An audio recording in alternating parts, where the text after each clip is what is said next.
이 아이는 매일 학교에서 사고만 치고요. 제 말을 듣지도 않아요.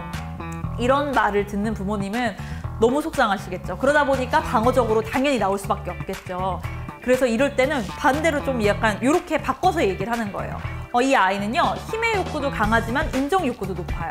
이렇게 얘기를 한다면 부모님이 훨씬 들으시기도 좀 편하기도 하고요. 또 부모님도 귀담아 들으려고 노력을 하시겠죠. 학생이 관심 있는 학과의 정보를 어디서 찾아야 하지?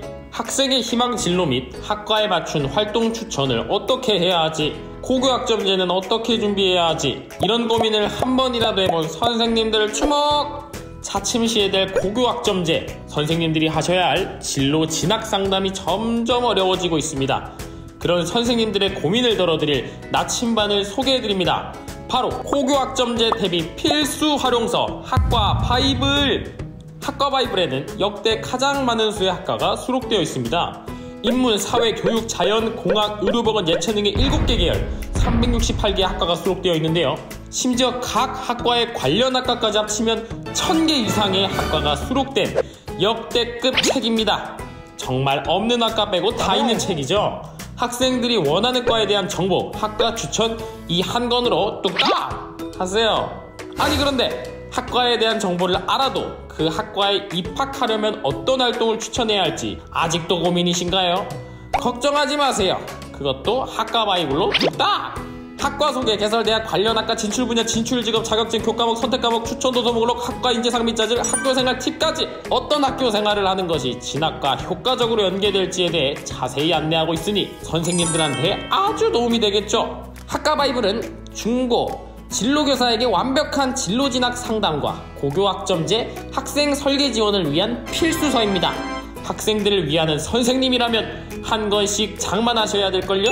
학생들 인생의 나침반이 되실 선생님들의 나침반 학과 바이블 놓치지 마세요. 놓치지 않을 거예요. 놓치지 않을 거예요.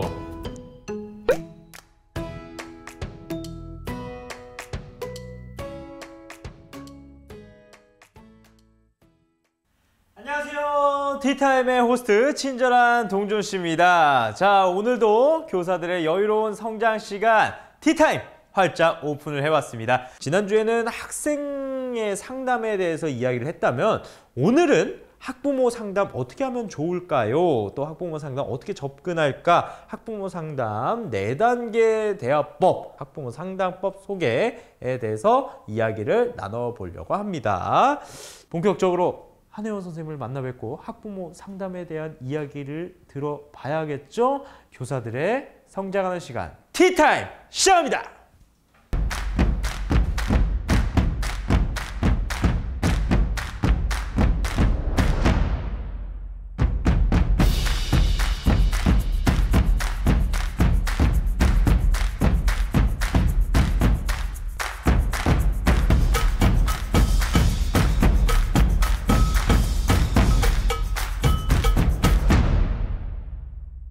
네, 선생님 안녕하세요. 오늘도 선생님들과 함께 학부모 상담에 대해서 함께 알아볼 한혜원입니다. 네, 오늘은 목차가 3가지예요. 그래서 우리가 첫 번째로는 학부모 상담을 어떻게 접근할 것인지, 그리고 두 번째는 학부모 상담 4단계 대화법에 대해서 알아보고요. 마지막 3번째로는 이제 선생님들이 가장 많이 이렇게 경험하신 학부모님들의 유형이 있어요. 그래서 그 유형 2가지를 우리가 한번 살펴보면서 어떻게 하면 조금 더 지혜롭게 학부모님과 대화할 수 있을지 이야기 나눠보도록 하겠습니다. 학부모 상담을 어떻게 접근할까요? 라는 부분인데요. 우리가 좀 생각해야 될 부분이 있어요. 왜냐하면 우리가 학부모 상담을 시작하기 전에 내가 과연 학부모 상담에 대해서 가지고 있는 느낌, 두려움 이런 것들은 무엇이지? 라는 걸 점검해 볼 필요도 있거든요. 그래서 선생님들께서는 한번 이거는 그냥 자유롭게 한번 생각을 해보세요. 딱 떠오르는 걸로. 학부모 상담 했을 때 내가 어떤 느낌을 가지고 있는지, 그리고 내가 무엇이 좀 걱정되는지를 한번 살펴보시는 것도 좋을 것 같아요. 왜냐하면 내 안에 작은 또 두려움이 있을 수 있거든요. 그리고 그런 두려움이 있을 때 뭔가 그런 학부모 상담을 딱 내가 시작해야 되고 내가 정말 두려워하는 그런 상황을 마주해야 된다면 그때 내 안에 약간의 방어 기제도 생겨요. 막 뭔가 내가 사실은 부모님과 좀 이렇게 좀 잘 나누고 이야기를 나누고 뭔가 협력하고 약간 이렇게 이끌어 가야 되는데 그 과정에서 내가 내 안에 두려움이 있다면 그 부분에서 막 뭔가 부모님이 내 안에 두려움을 건드리신다, 내가 걱정하는 그 부분에 대해서 딱 짚으신다라고 한다면 내가 되게 방어적이 돼버리거든요. 그래서 내가 이런 부분에 대해서 긴장하고 있구나, 또는 어떤 선생님들은 내가 아직 미혼이고, 또는 내가 자녀가 없는데 이 부분에 대해서 부모님이 혹시라도 나중에 막 지적을 하시거나 얘기를 할까봐, 또는 나도 내가 아직 다 아는 게 아닌데 나도 아직 뭔가 부족한 것 같은데 부모님이 이런 부분에 대해서 컴플레인을 하시면 어떡하지? 라는 거, 내가 좋은 조언을 과연 해드릴 수 있을까? 이런 부분에 대해서도 걱정하실 수 있을 것 같아요. 그래서 오늘은 일단 우리가 내가 그래도 우리가 교사로서 교직의 다양한 아이들을 만나본다면 그 부분에서 내가 알고 있고 내가 또 이야기해드릴 수 있는 부분이 분명히 있거든요. 그러면 그 부분을 어떻게 조금 더 지혜롭게 잘 전달할 수 있을지에 대해서 한번 이야기를 나눠볼게요. 그 다음에 우리가 생각해 보아야 할 몇 가지가 있어요. 학부모 상담을 시작하기 전에. 일단 첫 번째는 내가 학부모님께 전화를 하려는 이유를 생각해 보는 거예요. 크게 3가지 이유가 있을 수 있는데, 학부모님께 내가 협조를 요청할 수도 있어요. 이런 부분을 같이 조금 도와주셨으면 좋겠다, 가정에서도 이런 노력을 했으면 좋겠다 라는 부분을 조금 말씀드리기 위해서, 또는 두 번째는 내가 이 아이에 대해서 잘 모르겠는 거예요. 아무리 내가 다양한 아이를 맡지만 또 성격 특성이 다양하잖아요. 그래서 나는 이런 유형의 아이는 또 처음 본다, 아니면은 내가 알고 있는 거랑 또 다른 부분이 있는 것 같다. 그래서 그동안에 이 아이가 어떤 경험을 했는지 이 아이에 대해서 좀 알고 싶다라고 생각하실 수도 있고요. 마지막으로는 뭔가 부모님께 내가 양육 태도, 올바른 방법, 올바른 정보 제공을 위해서 또 전화를 하실 수가 있습니다. 그래서 물론 이 3가지가 다 복합적일 수도 있지만 나는 주로 어떤 이유로 이렇게 학부모님께 전화를 하려고 하는가를 먼저 한번 생각을 해보시는 것도 이 방향을 설계하는 데 있어서 도움이 좀 되실 것 같아요. 학부모님께 전화하기 전에 또 알아야 될 거는, 우리가 지피지기 백전백승이라고 하잖아요. 학부모님의 성향에 대해서 내가 알고 있는지, 그 다음에 평소 이 아이와의 관계는 어떤지, 이런 부분도 선생님께서 미리 한번 탐색해 보시면 좀 좋거든요. 이 부분은 아이들과 이야기를 좀 나누다 보면 자연스럽게 아실 수 있겠죠. 이 아이가 부모님에 대해서 어떻게 생각하는지, 주로 주말에는 무엇을 하고 있으며 부모님과 어떤 이야기를 많이 나누는지, 부모님께 가장 많이 듣는 말은 무엇인지, 이런 것들을 조금만 선생님이 사전에 질문을 하셔도 바로 캐치하실 수 있을 거예요. 그래서 이 아이가 부모님과 어떤 관계를 좀 맺고 있구나, 평소에 어떤 대화를 좀 나누는구나, 부모님은 이런 관심을 좀 가지고 계시는구나, 이런 것들을 조금 사전에 파악하신다면 이 부모님의 성향을 파악하는 데도 훨씬 더 도움이 될 수 있고요. 그 다음에 마지막 3번째, 이 상담에 대해서 부모님이 어떤 태도를 가지고 계신가라는 것도 좀 중요할 것 같아요. 왜냐하면 굉장히 열린 마음으로 선생님의 이야기를 경청하려는 학부모님들도 계시지만, 간혹 가다가는 되게 뭔가 방어적이고 뭔가 내가 알고 있는 걸 선생님은 몰랐으면 좋겠고 약간 요런 부모님들도 계시거든요. 그래서 이거는 물론 사전에 알기는 좀 어려울 수 있지만 그래도 대화를 해가면서 이 부모님의 지금 성향이 어떻구나 라는 걸 좀 파악한다면 그 부분에 좀 맞춰서 좀 상담도 진행할 수 있으니까 좀 도움이 될 수 있을 것 같습니다. 네, 그 다음에 3번째, 학부모님을 만날 때, 우리가 상담을 할 때 나의 태도도 좀 생각을 해봐야 될 것 같아요. 돌아보면 좋을 것 같은데, 왜냐하면 일단 교사와 학부모는요, 누가 막 먼저 끌고 가고 리드하고 이런 게 아니라 같이 나가가는 그 협력적인 존재라고 생각해요. 동반자라고 생각을 하죠. 그래서 우리가 공동으로 가지고 있는 목표, 그러니까 우리라고 한다면 교사와 학부모가 사실 공동으로 가지고 있는 목표는 이 아이를 종합적으로 이해해서 이 아이가 학교에 더 잘 적응할 수 있도록 돕는 거거든요. 그러니까 우리는 처음부터 끝까지 무엇을 얘기해야 되냐면 이 아이를 내가 조금 더 종합적으로 이해하고 싶고, 그래서 이 아이를 돕고 싶다라는 그런 뉘앙스의 이야기를 계속 해야 될 것 같아요. 그러면은 이거를 어떻게 하나라고 한다면 저는 올바른 단어 사용이라고 생각이 되거든요. 왜냐하면 지난주에도 말씀드리긴 했는데 우리가 다르고 달라요. 그래서 만약에 선생님들께서 아이가 좀 문제가 있어요, 적응을 못해요, 좀 검사 받아보면 좋겠어요, 이런 식의 우리가 단어나 문장을 쓰잖아요. 그러면은 부모님들은 바로 방어적으로 좀 바뀌십니다. 약간 선생님이 우리 아이만 너무 좀 오해하고 있는 것 같아, 좀 낙인을 찍고 있는 것 같아, 왜 이런 식으로 약간 선생님에 대해서 약간 좀 방어적으로 가다 보니까, 그러다 보면 조금 태도도 조금 불신하는 태도, 잘 귀담아 듣지 않고 반박하려고 하고, 협력하려고 하지 않고 이런 부분들이 굉장히 있거든요. 그래서 이 부분을 어떻게 좀 우리가 풀어서 잘 설명할 수 있을까라는 거를 오늘 강의 시간을 통해서 한번 이야기를 나눠보도록 하겠습니다. 그럼 이제 본격적으로 학부모 상담의 4단계에 대해서 알아볼 텐데요. 일단 1단계는요. 우리가 알고 싶어 하는 것을 탐색하는 거예요. 왜냐하면 이 학부모 상담이라고 한다면 부모님과 선생님이 이 아이에 대해서 사실은 굉장히 허심탄회하게 이야기할 수 있는 좋은 기회거든요. 그렇기 때문에 우리가 학부모 상담을 하기 전에 먼저 이 아이에 대해서 내가 조금 궁금했던 거, 파악하고 싶은 거, 또는 부모님은 어떻게 생각하시는지 이런 것들에 대해서 사전에 좀 질문을 준비해 보는 것이 좋습니다. 그래서 나는 이 학부모 상담을 통해서 무엇을 목표로 하고 있는가. 제가 아까 말씀드렸죠. 나는 학부모님과의 상담을 통해서 내가 정보를 제공하고 싶은가, 아이에 대해서 잘 이해하고 싶은가, 아니면 협력을 요청하고 싶은가, 이런 것들을 내가 정하는 게 중요하다고 했잖아요. 그래서 이런 것들에 대해서 먼저 방향 설정을 좀 하시고 그에 맞는 질문을 좀 준비하시는 게 도움이 될 것 같고요. 그 다음은 학부모님의 관심사예요. 왜냐면 학부모님들도 되게 그 상담을 앞두고 굉장히 생각이 많아지시거든요. 그래서 이럴 때 학부모님이 특히 관심을 두는 분야가 좀 있습니다. 뭐 교우관계라든지 학업이라든지, 또는 이 아이가 교실에 어떻게 적응하는지, 또는 고학년으로 갈수록 진로, 진학 이런 부분에도 관심을 많이 가지시겠죠. 그래서 그런 부분에 대해서 부모님이 특히 담임선생님과 이야기를 나누고 싶은 부분이 있을 거예요. 그래서 그 부분이 무엇인지 한번 탐색을 해보시는 게 좋을 것 같은데요. 이런 질문들도 좋겠죠. 평소에 아이 학교 생활에 대해서 궁금한 점이 있으셨나요? 이런 것들 먼저 물어보면서 학부모님의 관심사를 좀 파악할 수도 있고요. 그 다음에 내가 관심 있었던 거를 질문하고 싶다면 평소에 이 아이를 살펴보니까 이런 점이 있던데 혹시 다른 이유가 있을까요? 뭐 예를 들어서 이 아이가 평소에는 굉장히 활발한데 그래도 딱 발표를 하거나 다양한 아이들 앞에서 내가 이야기를 해야 되면 그때만 되면 좀 긴장하는 것 같다. 혹시 예전에 어떤 아이가 경험이 있었는지 뭐 이런 것들을 좀 물어본다면 이 아이에 대해서 내가 몰랐던 정보를 좀 파악할 수도 있겠죠. 그리고 이런 부분을 물어본다면 이제 부모님 입장에서도 선생님이 우리 아이에 대해서 굉장히 많이 관심을 가지시는구나, 이런 것들을 좀 파악하실 수 있을 것 같아요, 부모님께서도. 그래서 이런 부분으로 좀 학부모님의 관심사도 파악하고 선생님들께서도 좀 궁금하셨던 거를 미리 한번 조금 얘기를 해보면서 자연스럽게 좀 물꼬를 이어나가는 게 어떨까라는 생각이 듭니다. 네, 그 다음에 두 번째는요, 평소의 관찰 내용을 바탕으로 하면서 이제 경청의 자세를 좀 보이는 거예요.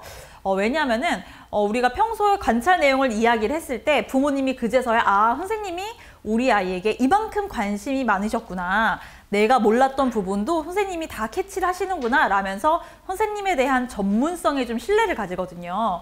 그렇기 때문에 이제 선생님이 평소에 좀 알고 계셨던 거, 그 다음에 눈여겨보셨던 부분들을 좀 메모를 하셔서 그 부분에 대해서 좀 구체적으로 알려드리는데, 이때 약간 구체적인 상황인 거죠. 뭐 예를 들어서 뭐 10월 달에 뭐 무슨 시간에 우리가 무슨 활동을 하는데 이때 이 아이가 이런 모습을 좀 보이더라고요. 또는 뭐 학기 초에는 이런 모습이 있었는데 점점 2학기로 갈수록 아이가 이런 모습을 좀 보였습니다. 이런 식으로 이야기를 좀 나눈다면 훨씬 더 조금 더 이제 구체적인 상황이 같이 포함되었기 때문에 부모님께서도 이런 상황에서 이 아이가 이런 모습을 보이는구나 라고 좀 그림을 그리실 수 있을 것 같아요. 그리고 그런 부분에 대해서 조금 이야기를 하신다면 조금 더 신빙성이 있겠죠.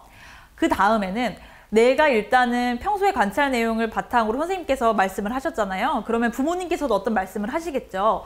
그 부분은 우리가 만약에 전화 상담이 아니라면 실제로 만난다면 메모를 하시는 것도 좋아요. 메모를 하면서 이 아이가 어떤 모습이 있었고 이런 것들. 왜냐하면 우리가 얘기를 할 때 다 들으려고 하지만 또 흘리고 잘 못 지나가는 부분도 있거든요. 그래서 그 부분에서 우리가 조금 메모를 하면서 조금 구체적으로 아이를 이해하는 모습을 보인다면 그 모습에도 사실은 부모님은 다 관찰하고 보시거든요. 선생님이 또 내가 하는 말을 귀담아 들으시는구나. 약간 이런 모습에도 부모님이 또 감동하시지 않을까라는 생각이 들어요. 그래서 예를 들어서 이제 이때 선생님들께서 하실 수 있는 멘트로는 이런 부분이 있었군요. 이 부분은 제가 잘 알아두도록 하겠습니다. 제가 참고하도록 하겠습니다. 이렇게 얘기하실 수도 있고요.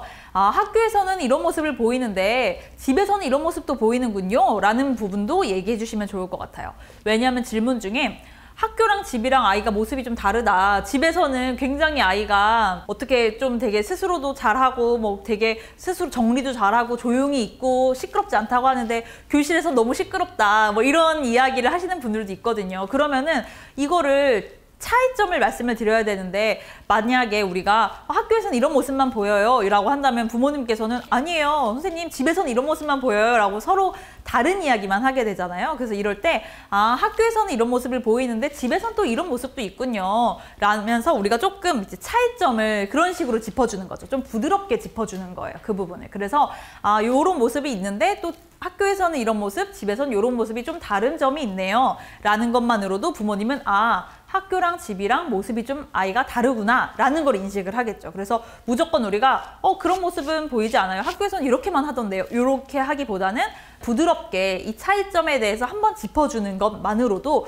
부모님께서는 그 부분을 조금 인식하실 수 있지 않을까라는 생각이 들어요. 세 번째 단계인데요. 세 번째 단계에서는 아이의 장점을 바탕으로 보완점을 전달하는 거예요. 왜냐하면 사실은 선생님들 입장에서는 이 아이가 이런 부분이 좀 있고 이런 부분이 좀 부족하고 이런 부분 더 노력했으면 좋겠고 라는 부분이 얘기하고 싶은 거에 80% 넘을 거예요. 그쵸? 그런데 그 내용만 전달하려고 한다면 부모님들이 잘 받아들이고 열린 마음이라면 너무 좋겠지만 그렇지 않은 분들도 계시거든요. 그래서 그럴 때에는 우리가 무조건 이 아이의 부족한 점만 이야기하기보다는 장점을 먼저 이야기하고 그리고 그 부분에 대해서 장점이 있는데 이 부분이 잘 발현되면 더 좋을 것 같다.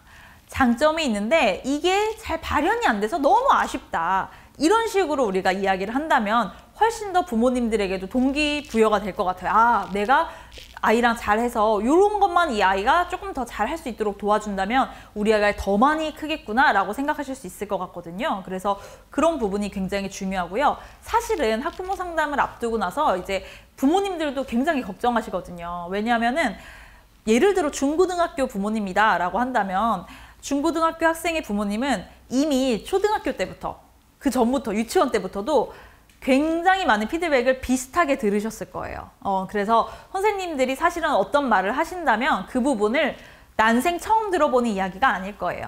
예전에도 많이 반복해서 들어보셨을 거예요. 그렇기 때문에 뭔가 그 이야기를 선생님이 또 꺼내지 않았으면 좋겠는데 우리 이 선생님도 또 이 아이의 이 부분을 또 지적하시면 어떡하지? 라고 생각해서 조금 움츠러 들을 수도 있거든요. 그래서 그 부분을 우리가 좀 감안한다면 부모님과 상담할 때 너무 그 약간의 긴장하고 걱정하고 있는 그 부모님의 그 걱정의 핵심을 바로 찌르기보다는 우리가 부모님을 좀 이해하고 이 아이의 이런 면도 좀 있다. 이런 면은 분명히 좋은 점이다. 근데 요거를 요렇게만 더 잘하면 좋겠다. 이런 식으로 이야기를 해준다면 조금 더 문이 활짝 열리시겠죠.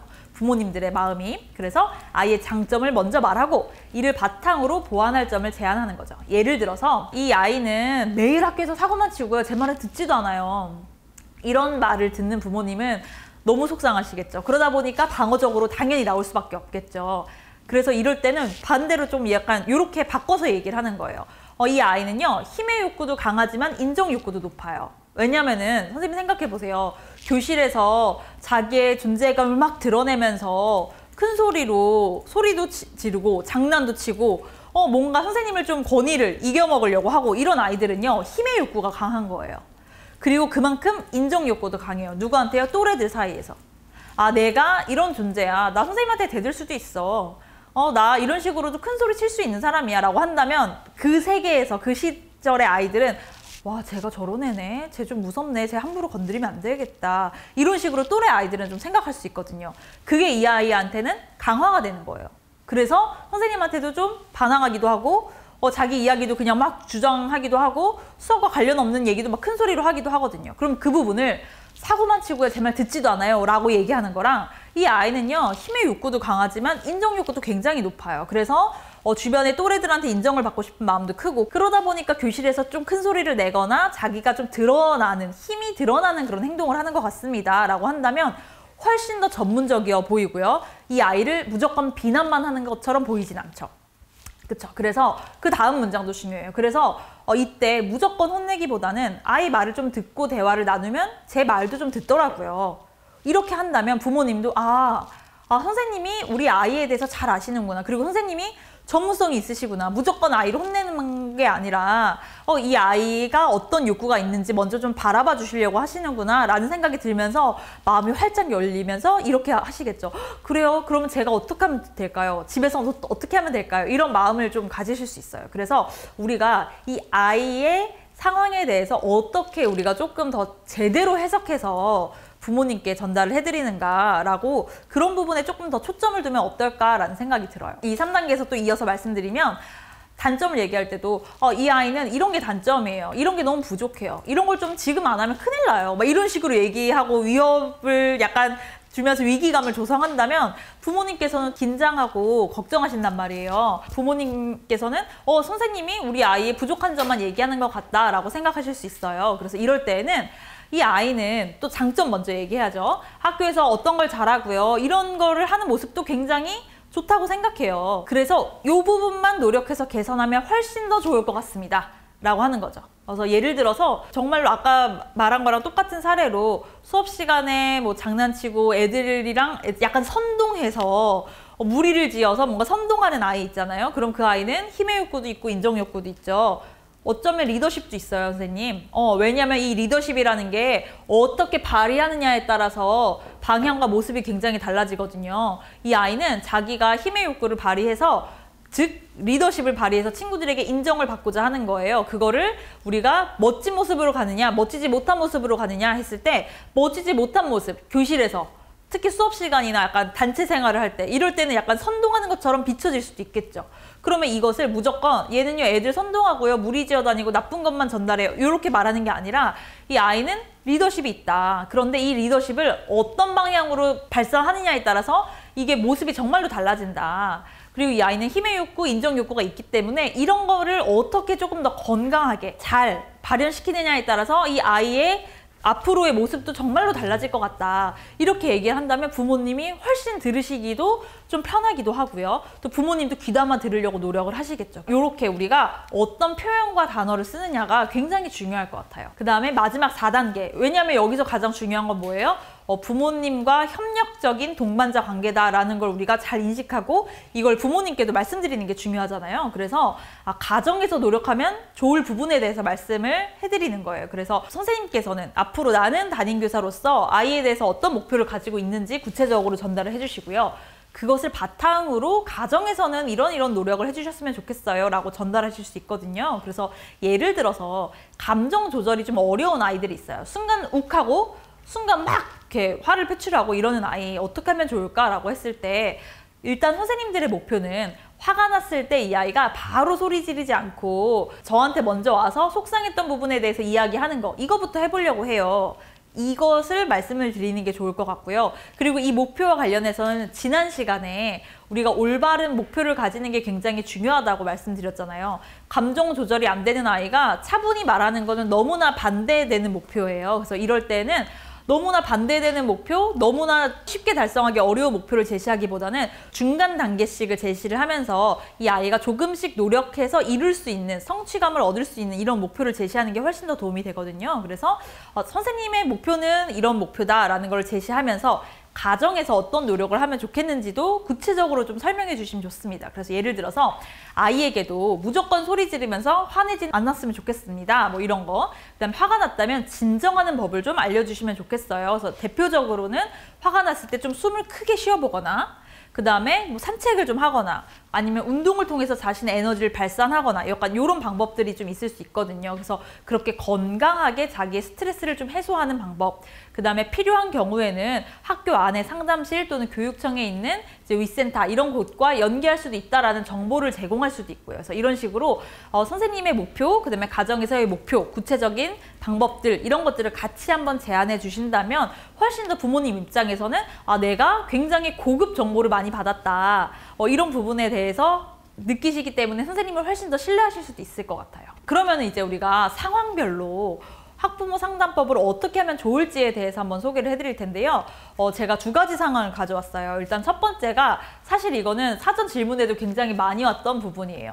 아이 말만 듣고 흥분하신 학부모님이죠. 그래서 뭔가가 흥분해서 이제 담임 선생님의 이야기를 들으려고 하기보다는 감정이 주체가 안 돼서 쏟아내거나 아니면은 이제 담임 선생님의 탓을 하려고 하거나 무작정 화만 내는 부모님이 계시거든요. 그럼 그럴 경우에 선생님들이 어떻게 좀 대처하시면 좋을까를 한번 이야기를 나눠볼게요. 이때 예를 들어서 아이 말만 듣고 흥분하셨다면 이런 상황일 수 있겠죠.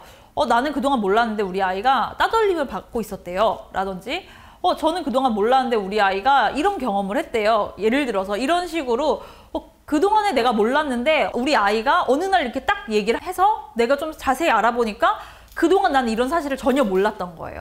부모님 입장에서. 그러면은 이 부모님의 속마음이 어떨까를 먼저 한번 우리가 헤아려보는 시간을 가질게요. 저는 크게 3가지가 있을 거라고 생각해요. 첫 번째는 죄책감입니다. 왜냐하면 내가 그동안 바쁘다는 핑계로 아이와 대화를 못 나눴는데 내가 부모가 돼서 그것도 몰랐다니. 나는 도대체 뭐 하는 사람이지? 막 이런 식의 생각이 들 수 있어요. 부모님 입장에서는. 그렇기 때문에 사실은 부모님은 가장 먼저 드는 마음이 죄책감이에요. 내가 이것도 몰랐다니. 어떻게 이걸 모를 수 있지? 라는 거. 그러면 그 다음에는 우리는요. 우리 모든 사람은 내가 어떤 감정을 느끼잖아요. 그러면 그거에 대한 원인을 찾아요. 그러니까 근데 이제 그 원인을 건강하게 찾으면 좋겠지만 잘못하면 탓을 하게 돼요. 그러다 보니까 제일 만만한 게 부모님 입장에서 선생님인 거예요. 선생님은 왜 나한테 알려주지도 않고 학교에서는 왜 나한테 알려주지도 않고 전화 한 통 없었는데 왜 여태까지 나는 왜 내가 모를 수밖에 없었잖아. 이러니까 내가 몰랐지. 이렇게 조금 부모님이 생각이 이제 귀인을 하시는 경우가 있어요. 그런 식으로 생각을 하시는 거죠. 그러다 보니까 어떻게 돼요? 난 더 이상 이렇게 있을 순 없어. 나는 세게 나가야 되겠어. 적극적으로. 우리 아이의 문제를 해결하기 위해서. 그러다 보니까 어떻게 얘기하세요? 교장실로 가겠다. 이런 얘기 하시죠. 교육청에 전화하겠다. 뭐 이런 얘기 하시는 게 나 진짜로 그런 계획을 얘기하는 것이 아니라 사실은 물론 그럴 수도 있지만 간혹 가다가는 나는 이만큼 적극적이야 라는 거를 비유적으로 표현하시는 경우도 있거든요. 선생님 저요 더 이상 이렇게 소극적으로 있지 않을 거예요. 저 굉장히 적극적으로 대처할 거고요. 가만히 있지 않을 겁니다. 라는 거를 그런 식의 비유로 사용을 하십니다. 근데 이건 뭐예요? 이 밑바탕에 깔려있는 건 죄책감이 1순위라는 거예요. 본인이 그동안 이거에 대해서 잘 알지 못했고 내가 우리 아이를 위해서 해준 게 없었던 것 같다라는 거에 대한 죄책감이거든요. 그래서 그 부분을 우리가 좀 잘 살펴주고 우리가 좀 잘 기억을 한다면 학부모 상담할 때도 훨씬 더 좀 부드럽게 갈 수 있거든요. 그래서 이게 부모님의 속마음이에요. 그럼 이럴 때 어떻게 하면 좋을까? 물론 선생님들도 당황스럽죠. 선생님들의 입장도 있어요. 당황스럽고요. 서운하기도 해요. 왜냐면 선생님들도 나름 노력하고 있었는데 마치 이런 태도를 선생님이 그동안 무슨 노력을 하신 건지 인정하지 않는 듯한 모습이 보이잖아요. 그러니까 선생님들도 굉장히 서운하고요. 속상하기도 하고 그 다음에 허무해요. 나 그동안 이런 노력을 했는데 아무도 안 알아주고 오히려 막 교육청에 뭐 무슨 교장선생님한테 전화한다고 이런 이야기나 내가 듣고 있으니 난 너무 허무하다 이런 생각도 드세요. 그래서 이럴 때 나도 이런 마음이 들 수 있다. 이건 굉장히 정상적인 반응이에요. 그래서 나도 이런 마음이 드는구나 라는 거를 인정을 하시고요. 근데 부모님도 역시 너무 흥분하다 보니까 이 죄책감에 비롯해서 이런 마음이 드는 거구나 라는 거를 이해하시고 우리가 이제 상담을 어떻게 하는지 한번 살펴보도록 할게요. 첫 번째는 부모님의 1차 감정을 공감해야 돼요. 여기에서 제가 계속 강조하면서 말씀드렸던 1차 감정이 뭐예요? 죄책감 그리고 서운함이죠. 그쵸? 그래서 너무 속상하시고 또 학교에 서운한 마음도 있으실 것 같아요 라는 부분이죠. 근데 이 부분을 우리가 학교에 서운하실 수 있을 것 같아요 라는 게 그러니 제가 다 잘못했어요 라고 인정하자는 거 아니에요. 그거 아니고요. 부모님의 마음을 공감하는 거죠. 부모님의 입장이라면 그런 마음 드실 수 있을 것 같아요 라는 걸 인정하는 거지 누구의 잘못을 인정하자라는 그런 말은 아닙니다. 그래서 일단 충분히 공감을 해야지 그 부모님도 조금 감정이 가라앉을 수 있거든요. 그래서 그 마음을 일단 좀 살펴주시는 거죠. 그 다음에는 두 번째, 또 구체적으로 메모하고 경청하는 자세인데요. 이게 2가지 효과가 있어요. 왜냐하면 첫 번째는 부모님이 어떤 말씀을 하시는지 내가 이렇게 막 적잖아요. 그럼 부모님 입장에서도 선생님이 이제 굉장히 열심히 그리고 경청하면서 내 이야기를 잘 이해하려고 노력하시는구나. 그리고 우리가 잘 다 메모를 하면요. 혹시 어머님, 아버님 지금 말씀이 끝나셨으면 제가 잘 이해했는지 한번 확인해봐도 괜찮을까요? 라고 하면서 지금 이러이러한 말씀을 하셨고 이런 부분이 굉장히 속상하시다고 하셨고 이 아이가 이런 말을 했다고 했는데 제가 이해한 것이 맞을까요? 한 번 더 확인하는 모습을 보여주세요. 그러면 부모님 입장에서는 선생님이 나의 마음을 제대로 잘 이해하셨구나 라고 생각되기 때문에 그런 부분이 도움이 되고요. 두 번째로는 선생님들에게도 도움이 돼요. 왜냐면요.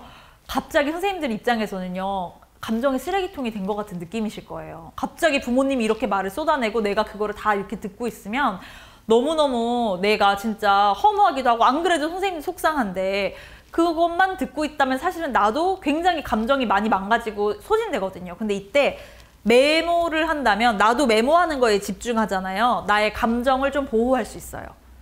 내 감정이 다치는 거를 보호할 수 있어요. 왜냐면 부모님들은 선생님 감정을 막 다치게 하려고 사실 얘기하는 건 아니거든요. 부모님도. 그런데 선생님들께서 그 이야기만 듣고 있으면 마치 그 화살이 다 나를 향한 것 같고 나를 탓하는 것 같고 나의 노력은 안 알아주는 것 같고 이런 식으로 생각이 좀 귀결이 되시거든요. 그래서 그때 나의 감정을 다치지 않게 보호해주는 방법이 메모하는 거예요. 그래서 우리는 지금 뭐예요? 부모님과 선생님이 모두 다 뭐에 집중해요? 이 상황에 집중하는 거예요. 이 사건. 그렇기 때문에 우리가 뭐 대립해서 서로의 뭐 진실 공방을 하자는 게 아니라 이 아이를 위해서 집중하는 그 시간을 가지기 때문에 메모하는 습관이 훨씬 더 도움이 됩니다. 그런 부분에서 메모하는 게 도움이 되고요. 세 번째, 공동의 목표를 강조해야 돼요.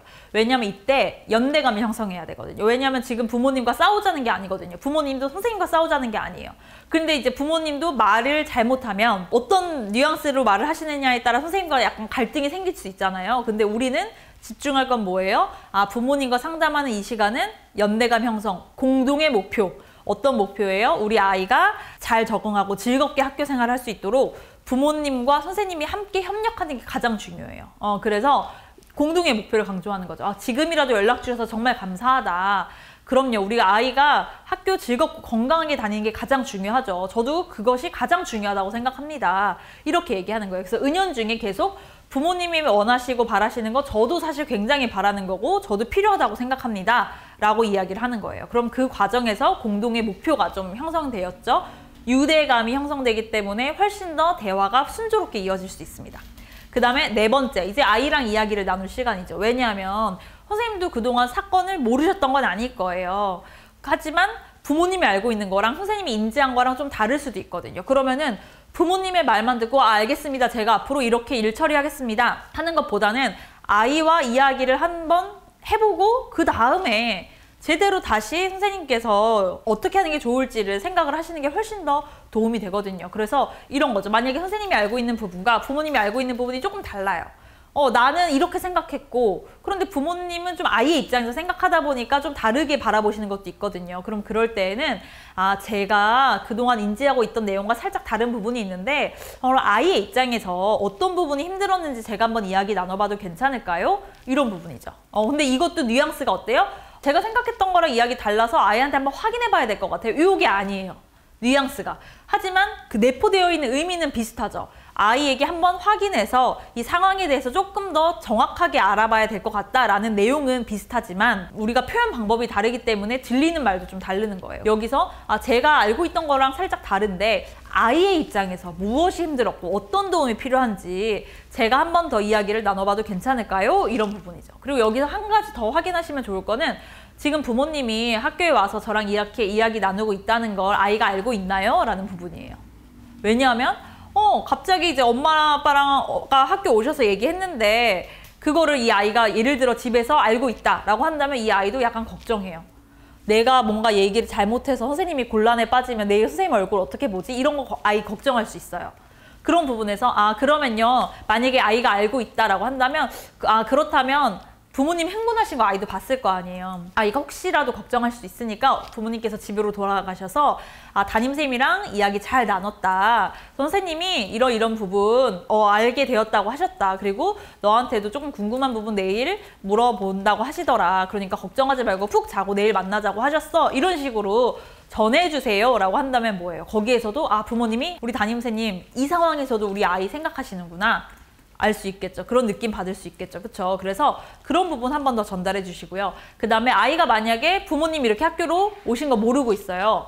부모님 흥분하신 건 모르고 있어요. 그러면은 그래도 제가 한번 아이랑은 이야기 나눠봐야 되니까 한번 부모님께서 오늘 학교 가 선생님이랑 이런 이야기 나눴다. 그래서 선생님도 궁금하셔서 내일 한 번 더 물어보신다고 하더라. 이렇게만 전달해 주시면 좋을 것 같습니다. 이렇게 하신다면 훨씬 더 좋을 것 같아요. 여기에서 조금 더 우리가 아이와도 이야기를 나누는 게 필요한데 어떻게 뉘앙스를 전달하느냐. 이게 굉장히 어떤 표현이냐에 따라서 좀 부모님이 받아들이는 인식도 좀 다를 수 있기 때문에 한번 이렇게 전달해 보시면 어떨까라는 생각이 듭니다. 그리고 마지막이에요. 아이 말만 듣고 흥분하신 부모님이랑은 그 다음에 어떻게 해야 되냐면 문제 해결 과정에 대해서 좀 지속적으로 피드백을 하는 거예요.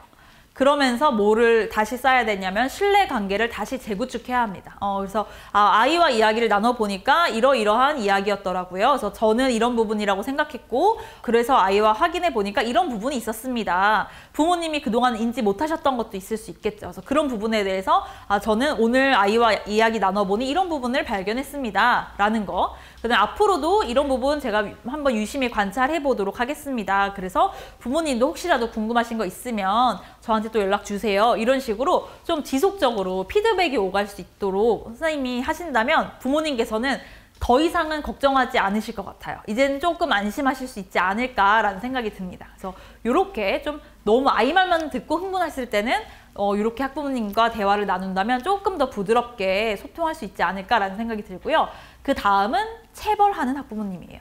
가끔 가다가 아직도 체벌하는 학부모님이 계십니다. 이때 부모님들의 입장은 그렇죠. 우리 다 이렇게 자라왔어요, 선생님. 저도 다 맞고 컸는데 잘 컸어요. 막 이런 식으로 애들은 좀 맞아야 돼요. 뭐 이런 이야기를 하시는 분들이 계세요. 그럼 이럴 때 굉장히 난감하죠. 우리 입장에서는 이제 그것도 다 학대고 안 된다라는 걸 우리가 다 배우고 알고 있지만 이걸 어떻게 부모님에게 전달해야 되는가. 그리고 이것도 학대요라고 했을 때는 그럼 제가 뭐 학대하는 부모란 말입니까? 또 막 부모님이 이렇게 나오실 수도 있잖아요. 그래서 이럴 때 어떻게 조금 더 잘 전달하면 좋을까 고민이 되실 텐데요. 일단 우리가 알아둬야 될 게 있어요. 체벌의 부작용입니다. 체벌의 부작용은요. 일단 첫 번째, 대안 행동을 배울 수가 없습니다. 아이들이 내가 뭔가를 잘못했는데 부모님한테 맞았어요. 그러면은 내가 이럴 때는 이렇게 하는 행동이 더 멋진 행동이었구나 라는 거를 배울 기회가 사라지겠죠. 그 다음에 두 번째, 자신의 감정을 인식하고 조절하는 거에 어려워요. 사실은 아이들도 욱 하고 자기도 모르게 하는 행동들이 굉장히 많아요. 그런데 이럴 때 부모님이 때리고 혼내고 크게 큰 소리로 혼을 내거나 때리거나 했다면 그때 아이들이 일단은 꾹 참거든요. 꾹 참는데 그게 진짜로 해결책으로 도움이 되는 건 아니에요. 왜냐하면 마지막 네 번째 보면 잘못된 학습이 일어나거든요. 이 아이들은 뭘 배우냐면 이렇게 힘이 센 사람이 이기는 거구나. 힘의 논리로 가능한 거구나. 나도 얼른 힘이 세져야지. 힘이 세지면 내가 싫어하는 것도 큰 소리 내고 때리면 다 해결되는구나 라고 잘못된 학습이 일어나요. 그렇기 때문에 도움이 안 되고요. 그 다음에 세 번째가 아이의 자존감이 낮아지겠죠.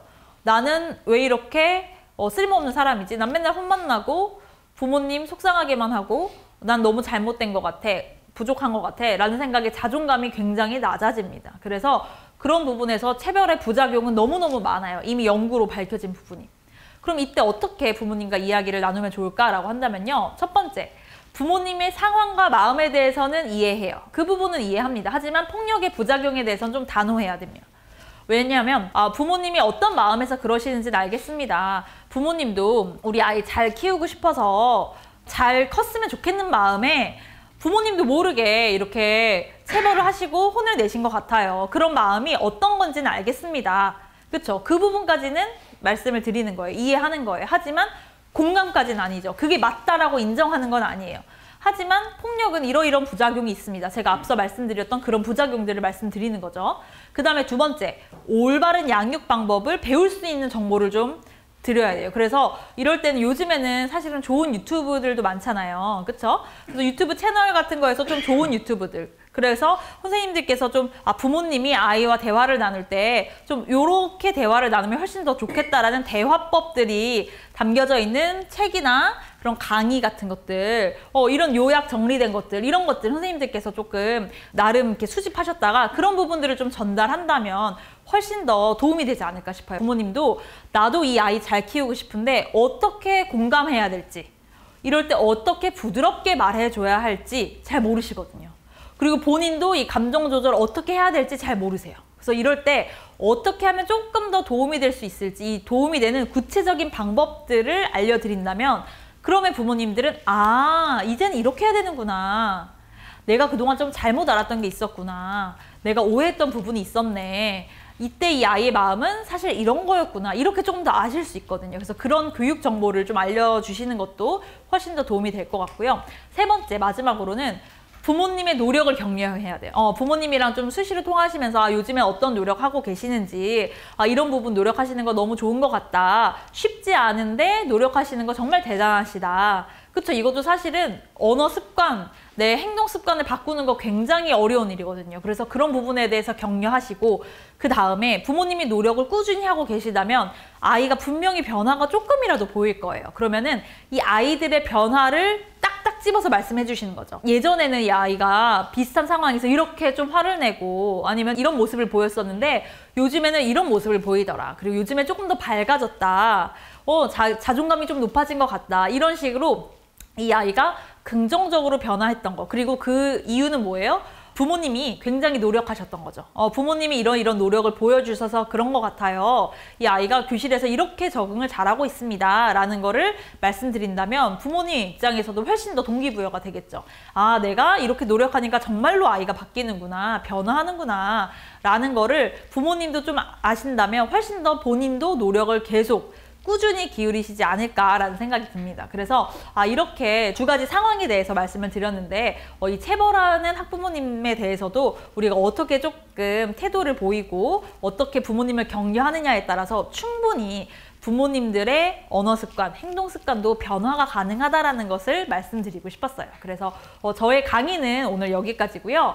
선생님과 학부모님 그리고 아이들과의 동행을 진심으로 응원한다는 마음에서 오늘 강의를 마무리하도록 하고 이제 Q&A 시간으로 넘어가도록 하겠습니다. 이런 질문이 있었습니다. 전문가와의 상담이 필요한 아이의 학부모님께서 아이 상황을 어떻게 하면 잘 표현할 수 있는지 학부모님께 네. 아이 상황을 어떻게 하면 잘 표현할 수 있을지 궁금합니다. 그 언어 표현을 굉장히 조심해야 돼요. 그래서 저도 제가 그 학교에서 담임선생님들이랑 얘기할 때 사전에 전화를 달라고 해요. 저한테 담임선생님께. 그러니까 이 아이를 상담을 연계를 하거나 또는 병원 전문가에게 연계하고 싶은데 어떻게 하면 좋을까요?를 저랑 먼저 담임선생님이 얘기를 해야 돼요. 왜냐하면 그때 담임선생님이 어떤 단어 표현을 사용하시느냐에 따라서 부모님이 굉장히 협력적으로 나올 수도 있고요. 아예 방어적으로 나오실 수도 있거든요. 그래서 예를 들어서 만약에 담임선생님께서 얘 어떤 문제가 있고 검사를 해봤으면 좋겠고 병원에 가서 치료, 약물 이런 단어를 쓰시면 부모님은 굉장히 걱정하시고 그 다음에 아예 겁이 나는 것도 있고요. 그렇죠. 그러니까 처음 시작도 굉장히 두려워하세요. 그래서 이럴 때 우리가 어떤 단어를 쓰냐면 우리가 이 아이에 대해서 조금 더 종합적으로 이해하고 싶고 이 아이의 성장에 도움이 될 수 있는 전문적인 방법을 알면 더 도움이 될 것 같다. 그러니까 이 아이가 조금 더 잘 지내는데 이런 좀 전문적인 도움을 나도 한번 듣고 싶다. 이 아이에 대해서 전문적으로 좀 안다면. 그래서 여기서 중요한 건 이 아이의 발달에 도움이 되고 종합적으로 좀 이해하고 싶고 이런 부분으로 일단 단어를 쓰시는 게 좋을 것 같고요. 그 다음에는 일단 바로 병원 연계하기가 선생님들 입장에서는 조금 걱정이 되실 수 있어요. 그러면은 저는 교육청에 있는 위센터라고 제가 지난주에도 말씀드리긴 했는데 교육청에 각 시도 교육청에 다 전국에 있어요. 위센터라고 있어요. 그래서 선생님이 계신 그 지역구 위센터 이렇게 검색하시면 나올 거예요. 그러면 그 교육청에서도 교육청 위센터에서 무엇을 하냐면 아이들 개인 심리 상담할 수 있고요. 그 다음에 필요한 경우 검사도 가능하고요. 그 다음에 서울시 같은 경우에는 전문의 연계 서비스가 있어요. 자문 서비스. 그래서 실제로 소아청소년 정신과 의사 선생님이 한 달에 한두 번 정도 교육청에 오셔가지고 무료로 이 아이와 학부모님을 상담해 주세요. 그러면 그 부분에는 사실은 어떤 기록도 남지 않기 때문에 부모님도 굉장히 문턱이 좀 낮아질 수 있죠. 그래서 그런 부분에서 좀 전문가의 의견을 한번 들어볼 수 있거든요. 그래서 그런 부분에 정보를 일단 조금 제공해드리는 게 어떨까.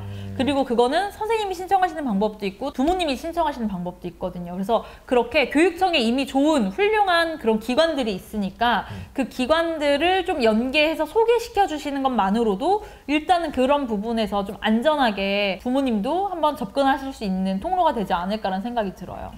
교육부도 정말 진심으로 아이들을 위해서 많은 노력을 하고 있는데 혹시나 이제 학부모님들은 정보가 없다 보니까 그쵸, 모르시는 맞아요. 경우가 많아요. 맞아요. 그래서 요런 것도 지금 도와드릴 수가 있다라는 그쵸. 것으로 하고 결국은 또 여기서 말씀해 주신 그 3단계 공동의 목표를 맞아요. 말씀해 주시는 게 되게 네네. 좀 이 아이가 정말 잘 성장할 수 있도록 그쵸. 저희가 도와주려면은 전문가의 의견도 이것도 경청해볼 필요가 있는 거죠. 그래서 같이 또 공동의 목표로 그쵸, 또 맞아요. 해결 방법을 찾아보자, 네네네. 의논해보자 얘기하면은 그럼요. 굉장히 마음이 열릴 것 같아요. 근데 결국 이야기를 들어보면 교사분들은 언어술사여야 되는 게 아니라 막- 너무 맞아요. 아다르고 어다른 맞아요. 거를 이렇게 잘 찾아가는 게 이게 쉽지는 않은 것 같은데 좀 맞아요. 어떻게 노력을 좀 해야 그러니까 됩니까? 이게 사람을 대하다 보니까 우리가 사물을 대하는 게 아니라 사람을 대하는 거고, 사람을 대할 때는 언어를 쓰잖아요. 그렇죠. 그러다 보니까 당연히 언어가 되게 중요한 거. 언어술사라고 팀장님이 말씀하셨는데 그게 정말로 맞는 것 같아요. 그래서 그 부분도 우리 스스로도 사실은 노력과 공부가 필요한 부분인 것 같아요. 우리도 익숙하지 않거든요. 왜냐면 우리 시대 때만 하더라도 그런 부드러운 언어를 통해서 부드럽게 소통하고 공감하는 게 막 굉장히 보편화됐던 시대는 아니었어요. 근데 요즘 들어서 이제 그런 부분이 굉장히 강조되고 중요하다라는 걸 알게 됐으니까 우리도 사실은 그거를 굉장히 노력해서 배워야 되는 부분도 있거든요. 끊임없이 진짜 성찰하고 성장해야 되는 부분이네요. 그렇죠. 그런데 그게 꼭 아이들만을 위해서, 부모님들만을 위해서 하는 게 아니라 이건 사실 나를 위한 거기도 해요. 왜냐면은 오늘 말씀드렸던 것처럼 내가 부모님과 어떤 소통을 하느냐에 따라서 나도 굉장히 부드럽게 대화를 이어나갈 수 있고요. 그렇죠. 내가 바랬던 거, 내가 원하는 방향으로 또 이끌 수 있는 방법도 있고요. 그 과정에서 우리에게도 사실은 동기부여가 되거든요. 그러니까 그거는 꼭 남을 위한 것만이 아니라 나를 위한 노력이기도 하다라는 거. 학생 말만 듣고 와서 전혀 교사의 이야기를 들으려고 하지 않으시는 분들은 마치 담벽과 이야기하는 느낌이 맞아요. 들 텐데 어떻게 좀 풀어가야 될까라고 했을 때 첫 번째는 일단 공감하고 그쵸. 그런 부분을 얘기했었죠. 그리고 네. 이제 아까 말씀드렸던 것처럼 좀 메모하면서 요약 정리를 해주시는 게 필요해요. 이 부모님은 이렇게 인지하고 계시는군요. 맞나요? 그러니까 부모님도 사실은 본인의 입장에만 갇혀 있어서 선생님이 무슨 얘기를 하는지 안 들으시는 거예요.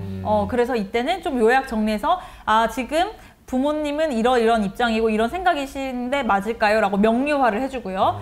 제가 이해한 게 이런 부분이고요. 그 다음에 저는 제가 그동안 인지했던 거는 이것입니다. 라고 하면서 요런 거와 요런 거에 약간의 차이가 있는데 라는 거를 좀 말씀을 해주시는 거죠. 근데 그 명료화 단계를 하지 않고 선생님도 또 하고 싶은 말을 하신다면 서로 그냥 다른 수평적인 얘기를 하는 것처럼 들리거든요. 좋습니다. 그러면은 또 다음 질문이 한부모 가정에 부모님께서 늦게까지 일하시는 상황인데 학생이 학교 밖 생활 환경이 좋지 않은 것 같아 상담을 해야겠다는 다짐을 했는데 이렇게 시간이 부족할 것 같고 학생의 관심이 크게 없는 것 같아 보이는 학부모님에게 학교로 오셔서 학부모 상담을 하자고 제안하기 좋은 방법들. 이분들은 시간 내는 게 사실은 정말로 쉽지 않거든요. 그러면은 전화 통화라도 되는 게 너무 다행인 거예요.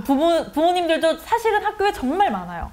굉장히 적극적으로 저 상담하고 싶어요. 저 학교를 갈게요. 언제 가면 될까? 이런 부모님도 계시지만 때로는 정말로 상담이 필요하고 정말로 이 학부모님이랑 얘기하고 싶은데 전화조차도 연결이 안 되는 부모님들도 굉장히 많거든요. 그러면 이럴 때에는 사실은 전화 통화가 된 것만으로도 감사할 일이기도 해요. 그래서 부모님께 이렇게 시간 내서 전화 주셔서 정말로 감사하다. 어머님 바쁘실 텐데, 아버님 바쁘실 텐데 그래도 이렇게 시간 내주셔서 정말로 감사하다라고 일단은 그 부분에 대해서 우리도 격려와 인정이 필요할 것 같거든요. 그래서 일단은 쉽지 않고 만약에 정말로 어렵다면 요즘에는 이렇게 그 온라인으로도 메신저를 보낼 수 있거든요. 그러니까 그렇게 좀 부모님께 약간 그런 식으로 좀 문자나 아니면은 그런 통신문에 약간 그 선생님께서 하시고 싶은 말씀을 좀 타이핑해서 아이를 통해서 밀봉해서 봉투에 부모님께 전달하는 방법도 있지만 일단은 그래도 어떻게든 좀 그렇게 전화 통화라도 한 번이라도 연결이 돼서 그때 내가 딱 하고 싶은 말들 조금 같이 이야기 나누고 그리고 이런 부모님께는 과한 걸 요구하는 것도 사실은 힘들어요. 그러니까 우리의 목표도 내가 빨리 이 부모님 어떻게 연락해서 부모님이 이런 노력 빨리 하시도록 해야 되는데 라는 것도 어쩌면 이 상황에서는 나의 욕심일 수도 있어요. 그래서 그럴 때는 일단 연락되는 것만으로도 감사다행 그리고 아주 조그만 거, 사소한 거라도 이 부모님이 그래도 이 아이에게 뭐 선생님이 너 요즘 잘 노력한다고 하더라 그런 말이라도 좀 전하시는 거 오늘 학교에선 잘 지냈니 이런 관심이라도 보여주시는 거 주말에 조금이라도 한 뭐 30분이라도 아이랑 시간 보내는 거 요것만이라도 정말 조금의 부탁이라도 같이 한번 해보면서 부모님이 실천 가능한 것들을 조금이라도 제안해보는 것만으로도 일단은 저는 그걸로도 선생님이 최대한의 노력을 하신 거라고 생각 들거든요. 맞습니다. 학부모 상담 주간이 보통 학년 초에 실시되어 맞아요. 학생은 잘 알지 못하는 상황에서 학부모 상담을 하게 되는 경우 맞아요. 우리가 1학기에도 학부모 상담 주간이 있고 2학기에도 학부모 상담 주간이 있어요. 근데 2학기 때는 그동안에 내가 봤던 거를 바탕으로, 아이를 관찰한 거를 바탕으로 2학기 학부모 상담 주간에는 그때 조금 이야기를 할 수 있고요. 1학기 때는 사실은 많은 정보를 알지 못해요. 그렇기 그렇죠. 때문에 선생님이 정보를 좀 수집하시는 것도 도움이 됩니다. 그래서 사전에 예를 들어서 상담 신청하시는 부모님에게 사전에 약간 설문조사식으로 아이에 대해서 어떤 게 궁금하셨는지, 이 아이에 대해서 바라는 부분이 있다면, 아니면 부모님이 인지하신 학교 생활, 그동안의 학교 생활 어땠는지, 집에서는 어떤 모습을 보이고 있는지, 약간 이런 것들을 간략하게 부모님이 작성해서 미리 조금 아이를 통해서 신청하실 수 있도록, 그 다음에 아이들을 대상으로도 선생님이 뭐 만약에 파악하실 수 있다면, 정보를 파악하실 수 있다면 아이의 관심사가 뭐고 그동안 뭐가 힘들었고 이번 올해 바라는 게 무엇이고 어떤 목표가 있으며 이런 것들을 조금 부모님과 아이를 대상으로 약간의 설문조사 같은 식으로 정보를 미리 수집하시는 것도 도움이 될 것 같아요. 괜찮네요. 아이의 학기 초에 파악하는 거를 말씀해 주시니까 저는 설문도 좋긴 한데 많은 선생님들이 저한테 말씀해 주신 게 저희 활동지 중에 나 사용 설명서라고 있거든요. 네, 그러면서 나는 이런 사람이에요 맞아요. 라는 활동을 미리 해놓는다면 그거 가지고 학부모님이랑 그럼요. 얘기해도 그쵸. 이야기가 막 끊임없이 나올 것 같긴 해요. 맞아요. 그래서 어떻게 선생님이 아이를 조금 더 파악할 수 있는 그런 활동지나 그거를 수업 중에도 은연중에 많이 우리가 활용할 수 있는 것들이 있잖아요. 그래서 그렇죠. 사실은 뭐 한 달만 지나도 담임 선생님들은 사실은 아이들에 대해서는 많이 파악하세요. 거의 뭐 네, 도사분들이죠. 그쵸, 도사죠. 그래서 아이들은 사실은 걱정 없는데 이 부모님의 성향, 부모님의 관심사, 부모님들의 고민 이런 것들을 그렇죠. 미리 조금 파악을 해놓으신다면 그건 훨씬 되게 좋은 것 같아요. 도움이 되지 않을까 싶어요. 정말 하루 종일 사고만 치는 학생에 대해 상담하면서 부드럽게 마음 상하지 않는 단어를 선택해서 상담하는 거 쉽지 않아요. 다양한 예시들을 계속 공부하면서 배우는 거밖에 방법이 없겠죠? 그렇죠. 그리고 근데 이제 그것도 있어요. 사고만 치는 아이에 대해서 얘도 힘들 수 있어요. 얘도 얼마나 좀 마음이 복잡하겠어. 얘도 뭐 사고만 치고 싶은 애는 아닐 거란 말이죠. 그렇죠. 그래서 그러니까 그 부분만 그냥 알아주는 거죠. 그러니까 너도 그러고 싶진 않았을 텐데 너도 진짜 속이 복잡하긴 하겠다. 너도 속상하긴 하겠어. 너도 이런 일까지는 이렇게까지는 되고 싶지 않았을 텐데 이런 부분을 그냥 그 짚어주는 것만으로도 일단은 훨씬 더 아이와의 공감대 형성과 아이를 좀 이해하는 그런 부분으로 되지 않을까 싶어요. 쉽지는 않습니다, 선생님. 그럼 여기서 맞아요. 더 나아가서 우리 선생님의 책 도대체 어떻게 말했길래 공부까지 이어지는 겁니까? 책 제목이 그렇게 말해주니 공부하고 싶어졌어요 라는 책인데 네. 어떻게 말하길래 제가 그 책에서 강조했던 키워드는 3가지가 있었어요. 우리가 살아가기 위해서, 인간이 살기 위해서는 꼭 필요한 3가지 욕구다라고 한다면 의식주 이런 거 얘기하잖아요. 적어도 이건 있어야지 사람이 살지 이런 얘기 하잖아요. 그런 것처럼 이 아이가 꼭 공부만이 아니더라도 뭔가를 굉장히 열심히 하기 위해서, 내적 동기가 좀 충만해지기 위해서 무슨 욕구가 필요할까? 어떤 게 필요할까? 심리적인 욕구가 뭐가 중요할까라고 이미 많은 학자들이 연구를 해서 이뤄놓은 것들이 있어요. 근데 거기에서 거기서도 3가지 욕구가 중요하다는 거예요. 이 아이들이 뭔가를 내적으로 나 이거 진짜 해보고 싶어 한번 노력해봐야겠다라는 내적 동기가 충만하기 위해서는 뭐예요? 자율성이 있어야 자율성. 되고요. 내가 스스로 한번 정해서 선택해본다. 그리고 내가 스스로 정해서 책임진다라는 자율성 욕구, 유능감 욕구 2번째. 내가 잘하는구나. 이렇게 하니까 해볼만 하구나. 나도 할 수 있구나 라는 거. 그 다음 3번째가 관계예요. 우리도 있잖아요. 수학 선생님 좋아해서 수학 공부 열심히 한 적 있죠. 학교에서도 이 선생님 좋아가지고 갑자기 과목이 좋아져요. 저 국어 되게 열심히 했거든요. 그러니까 그만큼 관계가 굉장히 중요해요. 그래서 이 부모님과의 관계, 선생님과의 관계를 어떻게 맺느냐, 그런 대화법들도 있고, 자율성, 유능감을 어떻게 높일 수 있는가, 이런 대화법들도 제가 좀 수록했는데 여기서 강조한 키워드는 그래서 3가지입니다. 이 3가지 심리적 욕구가 잘 채워져야지 아이들도 공부뿐만 아니라 내적 동기가 이렇게 충만해진다라는 거. 그럼 그 3가지 욕구를 채우기 위한 어떠한 언어적인 선택이나 표현들이 표현들을 어떻게 하면 좋다라는 게 담겨진 책이군요. 자, 오늘 티타임은 우리 한혜원 선생님은 여기서 마쳐야 될 것 같아요. 그래서 오늘 마지막으로 좀 선생님들께 응원 메시지라든지 한번 하고 싶은 말 하면서 마무리하도록 하겠습니다. 사실 학부모 상담이 정말 쉬운 일이 아니거든요. 그리고 제가 아까 말씀드렸던 것처럼 우리는 이만큼 내가 동기부여가 돼 있고 나 아이를 위해서 이렇게 노력하고 싶고 그러니까 학부모님이 이렇게 따라와 줬으면 좋겠지만 현실적으로 어려운 분들도 굉장히 많아요. 상황적으로. 그래서 이럴 때 내가 이렇게만 하는 것만으로도 이미 충분히 나도 노력하고 있는 거구나 라는 걸로 선생님이 스스로도 인정하고 나도 이런 노력을 하는구나, 이것도 잘하고 있는 거구나 라고 스스로를 좀 이렇게 토닥토닥 격려도 해주시면 그렇죠. 어떨까라는 생각이 들면서 오늘 하루 이렇게 마무리하시면 어떨까라는 생각이 듭니다. 다음 주는요, 전소영 선생님께서 등장을 하십니다. 많은 분들이 요청을 하셨죠. 우리 전소영 선생님. 학생부 시즌이 다가옴에 따라서 교과서 혜택 작성 사례 및 FAQ 전소영 선생님을 다음 주에 만나볼 예정이고요. 그 다음 주도 또 선생님들께서 요청을 많이 해주셨습니다. 우리 TT 여러분께서 요청해 주신 욕구 코칭에 대해서 배워보고 싶다. 어떻게 코칭하는지 김성영 선생님을 만나 뵙고 이야기를 들어보려고 합니다. 우리 한혜연 선생님께서 동행이란 말씀해 주셨는데 저희 TT 여러분들도 다 함께 어떠한 아이들의 성장과 밝은 아이들과 또 그 아이들에게 좋은 선한 영향력을 줄 수 있는 교사로 성장할 수 있도록 같이 동행하면 좋을 것 같아요. 선생님들은 태양처럼 눈부시게 빛나시는 분들입니다. 오늘 하루도 즐거운 하루 마무리하시길 바라겠습니다. 저는 티타임 호스트 친절한 동준 씨였습니다. 감사합니다.